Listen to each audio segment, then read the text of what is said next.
वाघ हे भारताच्या वन्यजीवनाचे अविभाज्य अंग आहेत आणि पर्यावरणाच्या आरोग्याचे ते महत्त्वाचे सूचक आहेत. 2022 झालेली 5वी व्याघ्र गणना भारतासाठी अत्यंत उत्साहाची बातमी घेऊन आली आहे. राष्ट्रीय व्याघ्र संवर्धन प्राधिकरण आणि भारतीय वन्यजीव संस्था यांच्या संयुक्त विद्यमानाने दर 4 वर्षांनी होणाऱ्या या सर्वेक्षणाचे निष्कर्ष एप्रिल 2023 जाहीर झाले.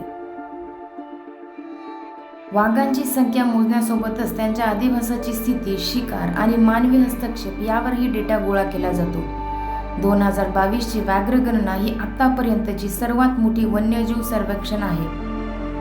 उच्चतम सरासरी संख्या लक्षात घेतल्यास 3682 वाघ आहेत. जगातील सुमारे 75% पट्टेदार वाघ भारतात आहेत. वाघांच्या संख्येत झालेली वाढ पाहिल्यास वाघांची संख्या सतत वाढत आहे हे दर्शवते.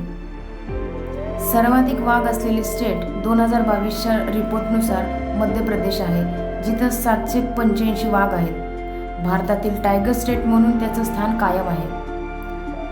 त्याच्यानंतर कर्नाटकमध्ये 563, उत्तराखंड 560, महाराष्ट्रामध्ये 446.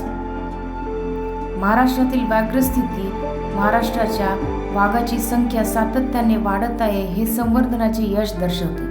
व्याघ्र गणनेची वैज्ञानिक पद्धत ही किती अत्याधुनिक आहे हे आपण पाहू. 4 पद्धतीने व्याघ्र गणना केली जाते. कॅमेरा ट्रॅप तंत्रज्ञान. वाघाच्या पट्ट्याचे नमुने नोंदवण्यासाठी उच्च रिझोल्यूशनच्या कॅमेऱ्याचा वापर केला जातो. प्रत्येक वाघाचा पट्ट्याचा नमुना वेगळा असतो. DNA विश्लेषण. वाघांच्या विष्ठा आणि मूत्र नमुन्यामधून DNA गोळा करून वाघाची संख्या निश्चित केली जाते. MS स्ट्रिप्स हे मोबाईल ॲप आधारित पेट्रोलियम आणि मॉनिटरिंग तंत्रज्ञान आहे, जे कर्मचाऱ्याच्या दैनंदिन कार्याचे रिअल टाइम अपडेट्स अहवाल देण्यासाठी वापरले जाते. डेटा एकत्रीकरण.